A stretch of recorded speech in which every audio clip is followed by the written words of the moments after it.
Bonsoir. Good evening. Today, the United States informed us they will be imposing 25% tariffs on Canadian exports to the United States and 10% on Canadian energy. A decision that, should they elect to proceed with, should take effect on Tuesday, February 4th. Cette décision met en péril une relation économique historique. Une relation qui a été la source de tellement de richesse, de prospérité et de possibilités des deux côtés de la frontière. Tonight, first, I want to speak directly to Americans, our closest friends and neighbors. This is a choice that, yes, will harm Canadians, but beyond that, it will have real consequences for you, the American people. As I have consistently said, tariffs against Canada will put your jobs at risk, potentially shutting down American auto assembly plants and other manufacturing facilities. They will raise costs for you, including food at the grocery stores and gas at the pump. They will impede your access to an affordable supply of vital goods crucial for U.S. security, such as nickel, potash, uranium, steel, and aluminum. They will violate the free trade agreement that the President and I, along with our Mexican partner, negotiated and signed a few years ago. But it doesn't have to be this way. As President John F. Kennedy said many years ago, geography has made us neighbors, history has made us friends, economics has made us partners, and necessity has made us allies. That rang true for many decades prior to President Kennedy's time in office and in the decades since. From the beaches of Normandy to the mountains of the Korean Peninsula, from the fields of Flanders to the streets of Kandahar, we have fought and died alongside you. During your darkest hours, during the Iranian hostage crisis, those 444 days we worked around the clock from our embassy to get your innocent compatriots home. During the summer of 2005, when Hurricane Katrina ravaged your great city of New Orleans, or mere weeks ago, when we sent water bombers to tackle the wildfires in California. During the day the world stood still, September 11th, 2001, when we provided refuge to stranded passengers and planes, we were always there, standing with you, grieving with you, the American people.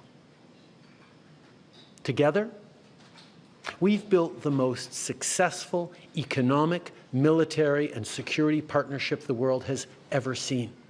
A relationship that has been the envy of the world.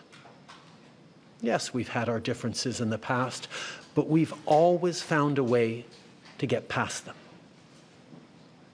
As I've said before, if President Trump wants to usher in a new golden age for the United States, the better path is to partner with Canada, not to punish us. Canada has critical minerals, reliable and affordable energy, stable democratic institutions, shared values, and the natural resources you need. Canada has the ingredients necessary to build a booming and secure partnership for the North American economy, and we stand at the ready to work together. Let's take a moment to talk about our shared border. Our border is already safe and secure, but there's always more work to do. Less than 1% of fentanyl, less than 1% of illegal crossings into the United States come from Canada. But hearing concerns from both Canadians and Americans, including the American president himself, we're taking action. We launched a $1.3 billion border plan that is already showing results, because we too are devastated by the scourge that is fentanyl, a drug that has torn apart communities and caused so much pain and torment for countless families across Canada, just like in the United States. A drug that we too want to see wiped from the face of this earth. A drug whose traffickers must be punished. As neighbors, we must work collaboratively to fix this. Unfortunately, the actions taken today by the White House split us apart instead of bringing us together. Tonight, I am announcing Canada will be responding to the U.S. trade action with 25% tariffs against $155 billion worth of American goods. This will include immediate tariffs on $30 billion worth of goods as of Tuesday, followed by further tariffs on $125 billion worth of American products in 21 days' time to allow Canadian companies and supply chains to seek to find alternatives.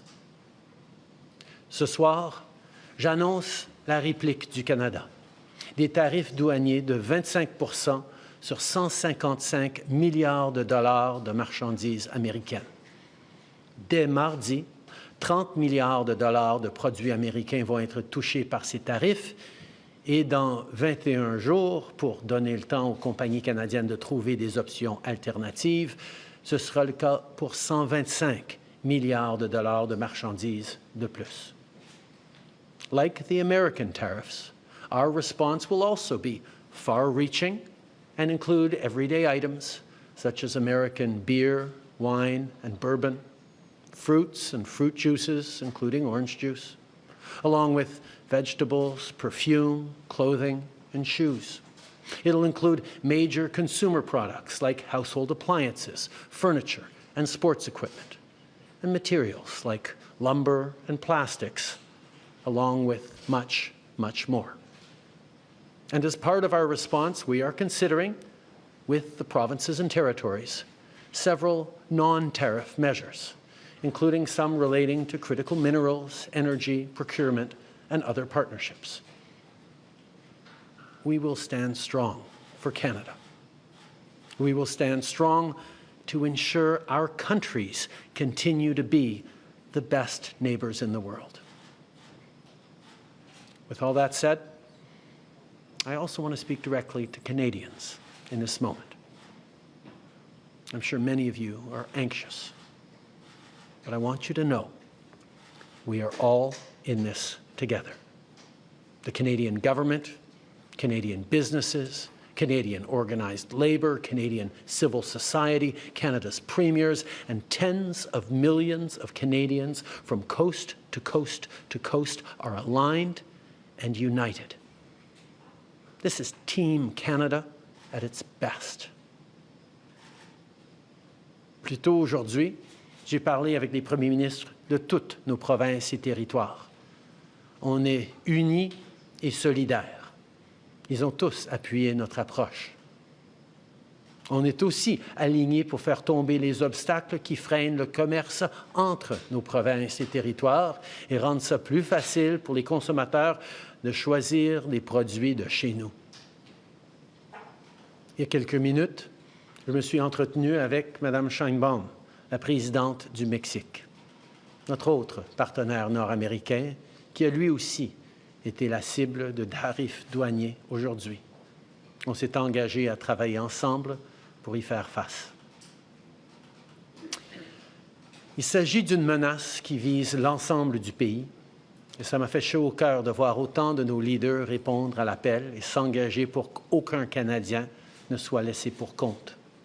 Notre gouvernement va être là pour les Canadiens, on va être là pour vous, mais en même temps, j'ai quelque chose à vous demander. Je vous demande d'être solidaires les uns des autres. Beaucoup d'entre nous vont être affectés par tout ça, des moments difficiles. Je vous demande d'être là les uns pour les autres, d'être là pour vos amis, vos voisins et vos compatriotes. D'un océan à l'autre, les Canadiens sont très différents. On parle de différentes langues, on a de différentes croyances, on a de différentes opinions, de différentes idées. Mais quand on reste unis, on puise notre force dans cette différence. And now is also the time to choose Canada. There are many ways for you to do your part. It might mean checking the labels at the supermarket and picking Canadian-made products. It might mean opting for Canadian rye over Kentucky bourbon, or foregoing Florida orange juice altogether. It might mean changing your summer vacation plans to stay here in Canada and explore the many national and provincial parks, historical sites, and tourist destinations our great country has to offer. C'est le temps de choisir des produits d'ici et d'appuyer des entreprises d'ici, d'appuyer nos producteurs agricoles, nos manufacturiers, nos travailleurs, nos entrepreneurs, nos artistes. It might mean doing all of these things or finding your own way to stand up for Canada. In this moment, we must pull together because we love this country. We pride ourselves on braving the cold during the long winter months. We don't like to beat our chests, but we're always out there, waving the maple leaf loudly and proudly to celebrate an Olympic gold medal. On a notre propre identité, notre propre histoire et nos propres valeurs. Les Canadiens sont accueillants, ouverts, novateurs, ambitieux. On préfère régler nos disputes avec diplomatie, mais on est prêt à se battre quand c'est nécessaire. Canada is home to bountiful resources, breathtaking beauty, and a proud people who've come from every corner of the globe to forge a nation with a unique identity worth embracing and celebrating. We don't pretend to be perfect, but Canada is the best country on earth. There's nowhere else that I and our 41 million strong family would rather be, and we will get through this challenge, just as we've done countless times before, together. Thank you. Merci. Vive le Canada. All right, so we'll take 20 minutes of questions, 20 minutes de questions. One question, one follow-up, une question, un suivi. Merci. Bonsoir, Monsieur le Premier ministre. Raymond Filion de TVA. Est-ce que vous avez parlé ou tenté de parler avec le président Trump aujourd'hui ou dans les derniers jours? Ça fait depuis l'inauguration que j'essaie de rejoindre le président. J'espère pouvoir lui parler bientôt. It's been since the inauguration that I've been reaching out to speak with Donald Trump. I hope to speak with him sometime soon. Dans son décret qu'il a signé aujourd'hui, M. Trump menace le Canada d'augmenter encore plus les tarifs s'il y a des mesures de rétorsion. Vous annoncez des mesures de rétorsion ce soir. Certains vont se demander, est-ce que ce n'est pas risqué? Est-ce que ça ne risque pas d'envenimer la situation? On va toujours faire ce qui est nécessaire pour défendre les Canadiens, défendre nos intérêts. On est en train de répondre avec un ensemble de mesures fortes mais appropriées et on va continuer d'être là pour défendre le Canada, les Canadiens et notre avenir. Bonsoir, M. Trudeau. Vous avez mentionné que vous envisagiez d'autres mesures qui ne sont pas reliées aux tarifs. Pouvez-vous élaborer? C'est sûr qu'on a beaucoup d'initiatives en dehors des tarifs qu'on peut entreprendre en tant que pays. On est en train de parler avec les provinces et territoires sur certains éléments dans leur région, leur juridiction. On a aussi des mesures comme ce que les provinces sont en train d'annoncer, d'enlever l'alcool et les spiritueux et les vins américains de leur régie des alcools. Il y a des mesures au niveau de l'approvisionnement municipal, provincial et même fédéral où on peut moins acheter des Américains. Le choix des Canadiens d'acheter des produits canadiens, de choisir des biens et des services du Canada et non américains, ça fait tout partie de notre réponse collective. Mais juste pour précision, est-ce qu'il est question peut-être de couper l'approvisionnement en énergie? Mais la deuxième question, c'était davantage sur le décret des Américains. Il n'est pas question là-dedans, il est question de la frontière, mais pas de la relation commerciale. Est-ce que c'est parce qu'il faut s'attendre à une deuxième vague de tarifs? Tout d'abord, ce qui est important quand on va regarder différentes façons de répondre ou de mettre encore plus de pression sur les Américains pour reculer sur les mesures qui sont de l'avant, on va s'assurer qu'il n'y ait aucune région du pays, aucune industrie qui va porter un plus large fardeau, un plus lourd fardeau que d'autres régions. On sait qu'il y a certaines industries, dont l'industrie pétrolière, qui ont un grand impact aux États-Unis, mais on va s'assurer que toute réponse qu'on va faire va être équitable à travers le pays, parce qu'on ne veut pas que ce soit seulement une région ou une partie du pays qui paye le plus pour défendre tous les Canadiens. Et c'est quelque chose, un principe sur lequel tous les premiers ministres sont d'accord. Est-ce qu'on peut s'attendre à une deuxième vague? C'était ça aussi la question. Sur l'enjeu d'autres... Pardon, une deuxième vague, dans quel sens? De tarifs, parce que dans le décret, il n'est pas question de la relation commerciale, il est juste... Ah non, oui, tout à fait, tout à fait.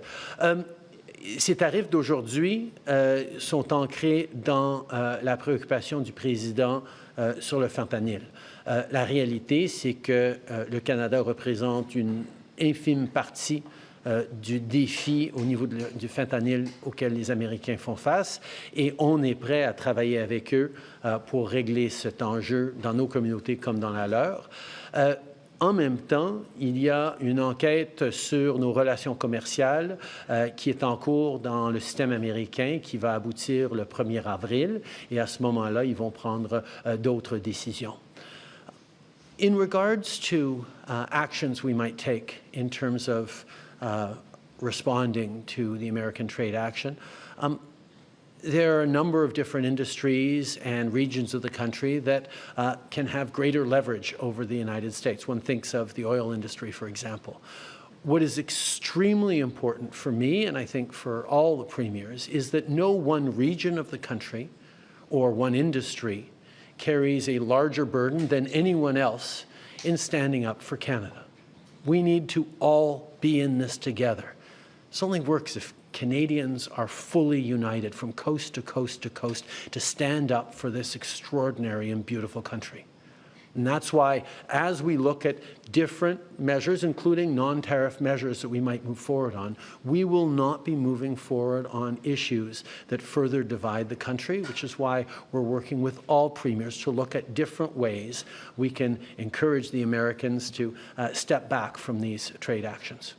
Bonjour, Christian Noël de Radio-Canada. Pour être clair sur cette question-là, les tarifs sur le gaz naturel et le pétrole ne sont que de 10 % alors que pour le reste, c'est de 25 %, notamment parce que les États-Unis ont besoin de notre pétrole. Ils ont besoin de plein d'autres choses dans notre secteur énergétique. À quel endroit est-ce que vous êtes prêt à couper le robinet? Tout d'abord, soulignons que oui, les Américains ont besoin de notre gaz et notre pétrole, ils ont besoin de nos minéraux critiques, mais ils ont aussi besoin de nos pièces d'automobile, ils ont besoin de nos produits agricoles, ils ont besoin de notre ciment, ils ont besoin de notre bois d'œuvre.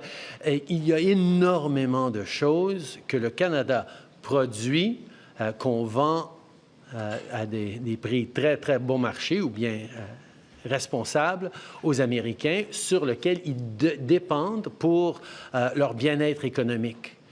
Des tarifs de 25 % sur tout ce que le Canada produit, ça va faire mal aux Américains, aux consommateurs américains, aux producteurs américains. On s'attend à avoir des défis énormes dans l'industrie automobile, par exemple, aux États-Unis, où des pièces et du travail canadien et mexicain sont des éléments essentiels de ce qu'ils font. Alors, on va être là pour regarder et encourager les Américains de revenir en arrière sur ces tarifs et on va utiliser toute la gamme d'outils qu'on a. Pour être très clair, on ne veut pas être dans cette situation. C'est le choix des Américains de nous mettre dans cette situation-là, mais puisqu'on est ici, on va on va répondre de façon responsable et forte pour défendre le Canada. Dans un match de hockey ce soir à Ottawa, durant l'hymne national américain, il y a des Canadiens qui ont hué l'hymne national américain. Est-ce qu'ils ont raison d'être en colère et êtes-vous en colère? On a une très longue histoire avec les Américains. On a un partenariat sans pareil, mais il y a toujours eu des moments de différends, des moments de tension entre nos deux pays. Et c'est des moments profondément sentis parce qu'on est si proches en tant que voisins et amis et famille. Et ça peut être pénible pendant qu'on passe à travers ces moments-là. Mais j'ai confiance. J'ai confiance dans les Canadiens, mais surtout, j'ai aussi confiance dans le peuple américain qui comprend à quel point leur lutte, leur grand défi dans le monde, c'est pas le Canada. Et qu'en travaillant ensemble, on va pouvoir passer à travers ces moments pénibles pour en sortir encore plus fort. Est-ce qu'ils ont raison d'être en colère? Je pense que les Canadiens ne comprennent pas tout à fait pourquoi les Américains sont en train de cibler leurs meilleurs amis et leurs plus proches partenaires plutôt que d'autres pays dans le monde. En anglais? I think Canadians are a little perplexed as to why our closest friends and neighbors are choosing to target us instead of so many other challenging parts of the world. I don't think there's a lot of Americans who wake up in the morning saying, oh, damn Canada. Oh, we should really go after Canada. We're there as friends, as partners. We always have been, we always will be. Sure, we're going through a difficult time right now, and yeah, emotions may run high here and there, particularly around hockey games. But I know we're going to make it through this because we have the most successful partnership the world has ever seen, and it's a true value in this time of really challenging geopolitical instability. Gillian Piper with Global News. Prime Minister, will you recall Parliament to pass a bill to help Canadian workers and end prorogation? As you can see from our strong response package, as we spoke about with premiers this afternoon and have for many weeks, we have the tools to be able to support Canadians through this challenging time as it stands. This is a moment for Canadians to pull together, including Canadians of all different political parties. This is a moment where we need to set aside our differences and focus on delivering for Canadians, standing up for Canadians, and protecting the most successful political, military, economic, and security partnership the world has ever seen. And that's exactly what we're going to do. We have the tools to do it as a government right now, and we will keep doing it alongside our premiers and our partners. A member of the Canada-U.S. Council, Lana Payne, today said that an ally would not act this way, and therefore the U.S. is no longer Canada's ally. Do you agree with that? Like I said, I think there are going to be people who are upset and even hurt by what's gone on here. But I have faith. I have faith in Canadians, but I also have faith in the friendship between Canada and the United States that has gone through challenging times before, but we always make it through because we've been able to count on each other for over 150 years, and we will continue to be able to do that long into the future. This is a friendship that has stood the test of time, and despite challenges that we can work on and we will work on together, we will continue to be friends and neighbors. Prime Minister, you said earlier that you're not going to move forward on measures that would further divide the country. Does this mean that blocking energy exports is fully off the table? It means that any conversations around further measures, particularly involving one industry or one region of the country more than another, is something that we're going to do carefully and thoughtfully and with the full partnership of regional leaders, provincial premiers, businesses, no one part of the country should be carrying a heavier burden than any other. We're in this together. We're all going to stand together, and we'll be there for each other from coast to coast to coast. And President Trump said in the executive order that it's about the border and fentanyl. Do you think that this is what it's about? We have one of the strongest, more secure borders in the world between Canada and the United States. As I said, less than 1% of fentanyl going into the United States come from Canada. Less than 1% of illegal migrants going into the United States come from Canada. That doesn't mean there isn't more to do. And that's why we've invested $1.3 billion in strengthening our borders. And we're seeing over the past number of weeks, past couple of months, the numbers significantly decrease at the border already. We are making progress in working together, including sending joint teams over to China to talk about the precursor chemicals that get developed into fentanyl all across North America. There are things that we can and must do together, and I understand the preoccupation the American president has with fentanyl deaths. We share those preoccupations. We've seen far too many communities across our country devastated by toxic drug supplies, by fentanyl, by opioid addictions. We have taken action over the years, but we're happy to do even more with the United States to counteract this horrific tragedy. That's why we have committed to doing even more and working alongside. But this trade action against Canada is not the best way we can actually work together to save lives. Good evening, Prime Minister. Stephanie Taylor with the National Post. What does it tell you about your relationship with President Trump that you've been trying to get a hold of him and he hasn't been speaking with you? I think this is a time where we've all remarked on just how active President Trump has been in engaging with a wide range of topics in his first weeks in office. As you all know, I've had many good and substantive conversations with President Trump over the past months, where we've highlighted the work that we can do. Our ministers and officials have been engaging, in many cases like today, multiple times a day with their counterparts to talk through these issues, to move forward on areas of mutual concern. We will continue to engage, and I will continue to be there to work with President Trump as we've worked together in the past. We've worked together to solve some pretty challenging issues over the years. I look forward to doing that again. Je pense qu'on peut souligner à quel point le président est extrêmement actif avec beaucoup de différents enjeux sur sa table.